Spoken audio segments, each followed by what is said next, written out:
Hey, it's Pastor Dan Reisinger from Mount Pleasant General Baptist Church in Mount Vernon, Indiana. Hey, thanks for letting me come into your life for just a few minutes. Just have some things I'd like to share with you. You know, I've been talking a lot about living life with intentionality. I think it's really so important to be intentional about the way that you live. I know I've been talking a lot about it, and maybe some people might be kind of tired of hearing me talk about that. That's kind of like the preacher that preached the same sermon 3 Sundays in a row, and the deacons came up to him after the service and said, "Pastor, so we really appreciate everything you're doing for us, and you know you're a pretty good preacher, but we're a little bit concerned that you've preached the same sermon each Sunday for the last 3 Sundays." And the pastor looked at him, kind of smiled, and he said, "Yeah, and I want to keep preaching it till you get it right." So I don't know that they appreciated that too much, but you know, sometimes I think we preachers kind of feel that way. But I really feel extremely strongly about this. I really have a passion for this idea and for this truth that no matter what we do in life, whether it's living our Christian life, whether it's our job, whether it is in our family situation, just how we live our life, we need to approach it with a spirit of intentionality. And I want to talk about, just for a few minutes, intentional decisions and on purpose action. Intentional decisions and on purpose action. I want to go back to the Old Testament, to the book of Joshua.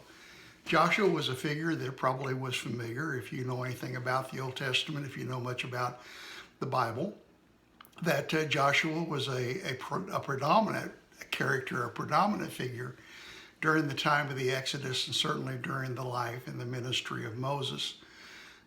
During the time of Exodus, when the Hebrews were wandering around in the wilderness for the 40 years, Joshua was Moses' right-hand man. In a lot of ways, he was also the general of the Hebrew army.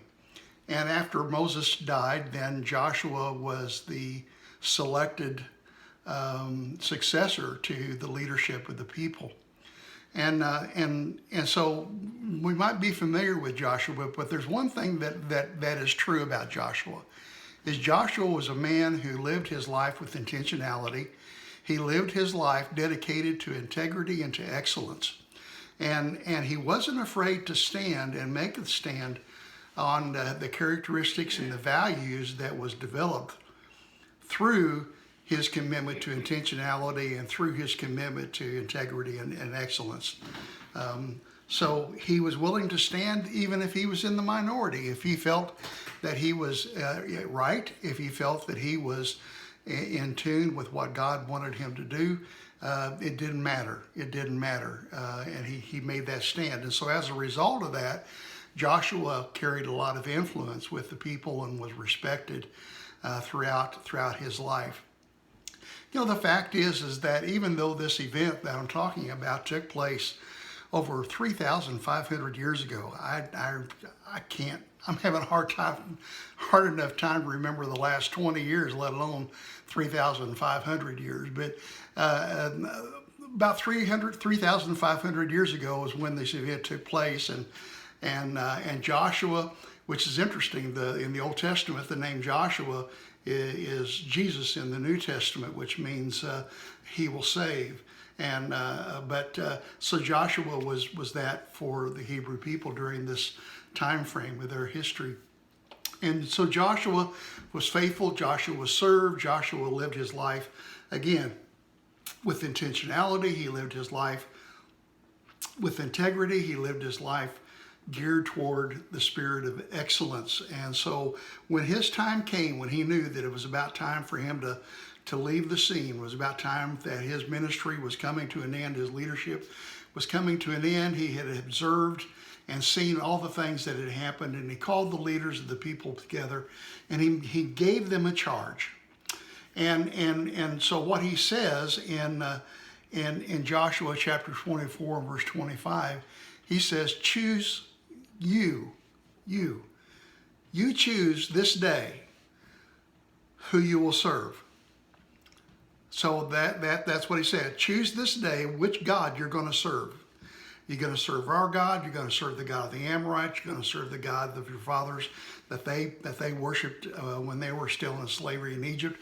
But make up your mind and make a choice and be intentional about it as to who you're going to serve. Choose this day who you will serve. And then it concludes that verse with this statement that is very, very familiar. And he says, but as far as for me and my house, we will serve the Lord. We will serve the Lord. So there's three things that I want to share with you very quickly about this section of Scripture. And the first one is of Joshua's call to action. Joshua's call to action. Joshua says choose, and the word choose is a verb. It means it calls for an action, and the action is I am making a decision. Now here's the irony of it.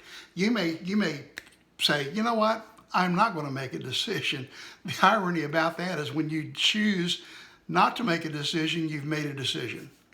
So you can't get around it. There's just no way to get around this. So Joshua first says, you need to make a decision, all right? We're calling for an action here.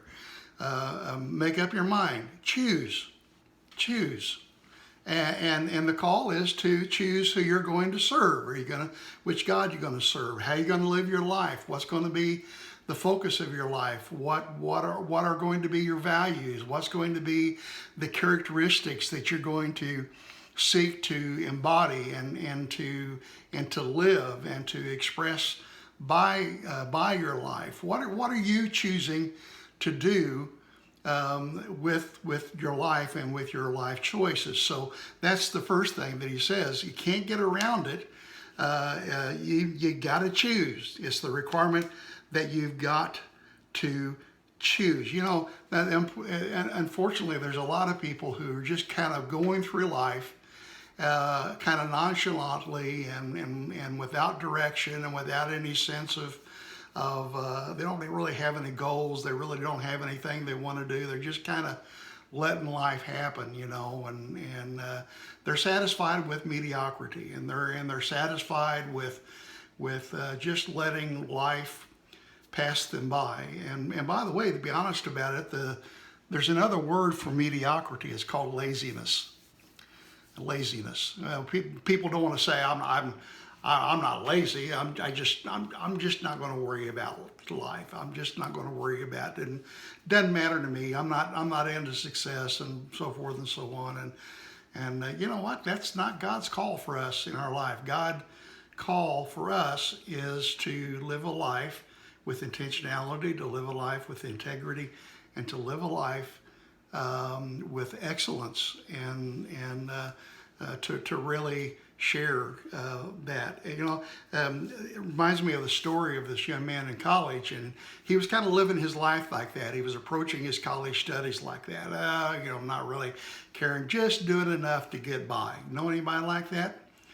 Just doing enough to get by. Well, I have to be honest and tell you, there's been times in my life that I've done the same thing. That especially in my teenage years and my younger years when I was in high school.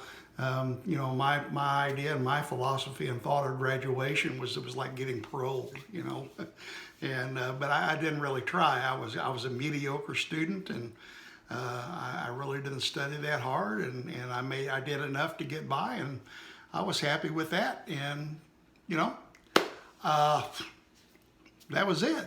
And so you know, I was kind of told that, you know, my brother was the one with the brains and I was the one with the brawn, and that's how it was, and it couldn't be any different. And so I was at one point in my life kind of that mediocre guy that was satisfied with that. And you know what?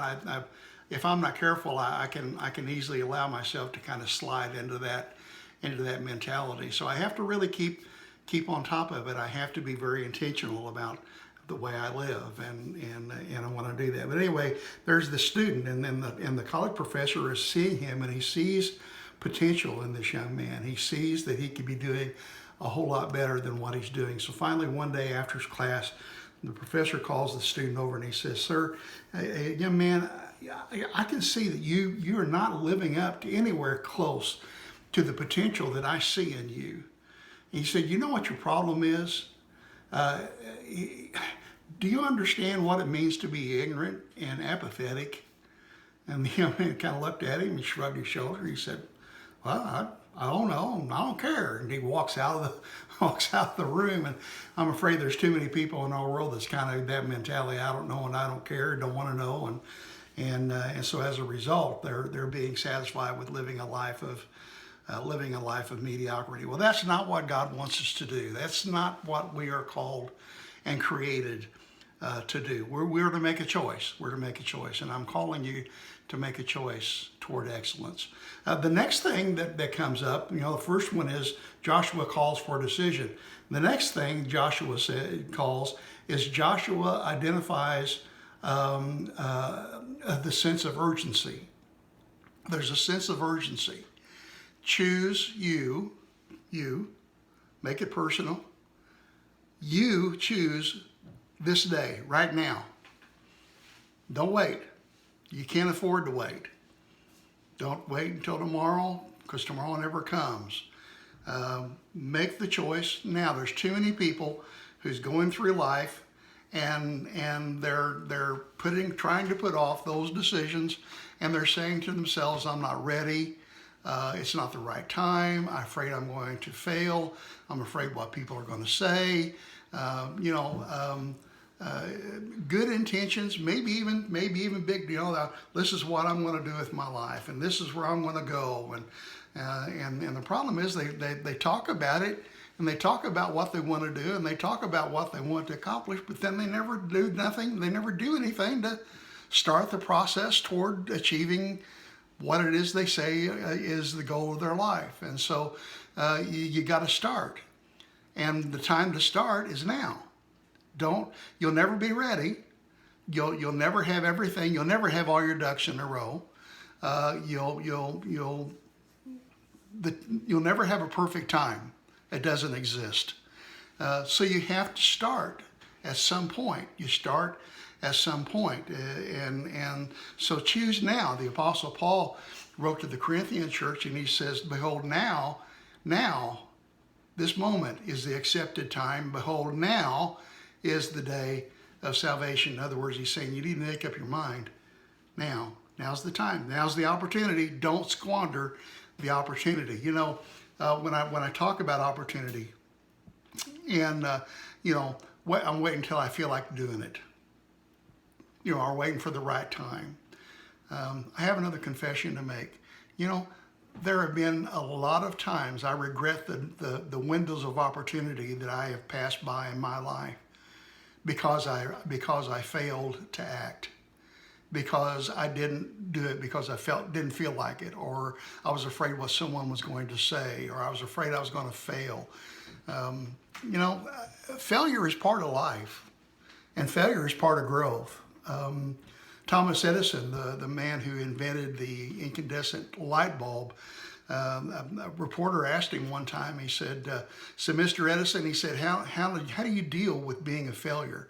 Mr. Edison looked at him and said, I don't understand what you're talking about. And he said, he says, it's my understanding that you've tried and you've failed over 10,000 ways you've tried 10,000 different ways to make an incandescent light bulb before you finally figured it out. How did it feel to fail 10,000 ways? And said, Mr. Edison looked at him and he said, sir, I didn't fail.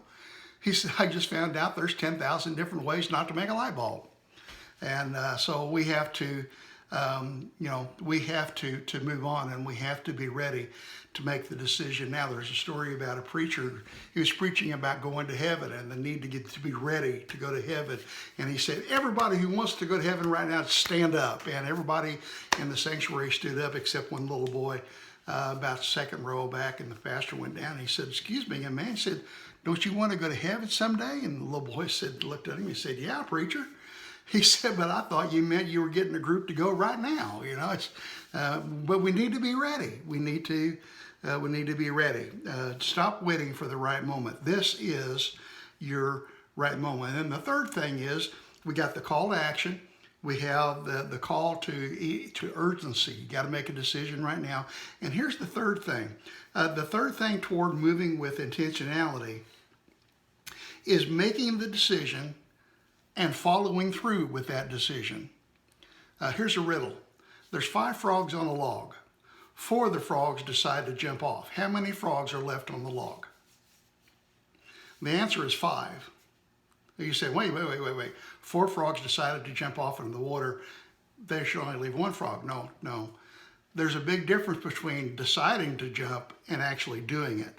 You can say, it's my intention to decide to live a life of intentionality, to live a life of integrity, to live a life of excellence. But it will never happen until you move, until you actually take the step to do it. So Joshua says, choose this day who you're going to serve, but then he makes this proclamation. And here's the proclamation I want you to make. But as for me and my house, we will serve the Lord. Now that doesn't mean that, hey, we haven't been serving the Lord, so from now on we're going to. What he's saying is, but as for me and my house, I'm standing as the dad. I'm standing as the patriarch of the family. He says, but as far as for me and my house, we will continue to serve the Lord. Doesn't matter what you choose. Doesn't matter what you do. Doesn't matter what you think of me. I choose, my family chooses to continue to serve the Lord. We continue to choose to live a life of intentionality. We continue to live a life of integrity. We choose to live a life of excellence the way God has called us to do. So here's the question. Here's the question. What do you need to do to begin to live the life of intentionality? What's one area of your life that you need to respond right now? Something to do. There's something that you can do today that's going to begin to make a difference. Do it before you go to bed tonight, before you turn the light off, before you go to sleep. Do it. Take one step. If you don't know how to do it, come talk to me. If you can't come talk to me, talk to somebody else. Find somebody that you can talk to. Find somebody that you can trust. Find somebody that you can lean on and say, would you help me? Would you pray for me? Would you give me some direction here? This is what I want to do in my life, and I don't have a clue how to do it. Would you help me out doing it? By the way, I think that's the purpose of the church, isn't it? That we're called to love one another, that we're called to love the people in the world, that we're called to do whatever we can do to help make a difference in their life, to encourage people and to aspire people to rise up to living a life of intentionality the way God called them to live, to rise up and to embrace a life of integrity the way Jesus taught us to do, to rise up and to embrace the life of excellence that is going to shine as a light on the hill in the darkness. So what do you need to do? Well, do it and make the decision. Don't just say, okay, I'm going to do it, but I'll do it later. No, do it now. Do it now. Whatever you need to do it now, okay? Hey, thanks for your time. I really appreciate it. You know what? I'm praying that you're going to allow God for that he can give you his best, okay? I'm praying that you'll allow God for him to give you his best, and for you to receive his best so that you can be your best in him. All right? Hey, thank you so much. Look forward to seeing you again sometime down the line. All right? God bless. This is Pastor Dan Reisinger, Mount Vernon, Indiana, Mount Pleasant General Baptist Church. See you after a while.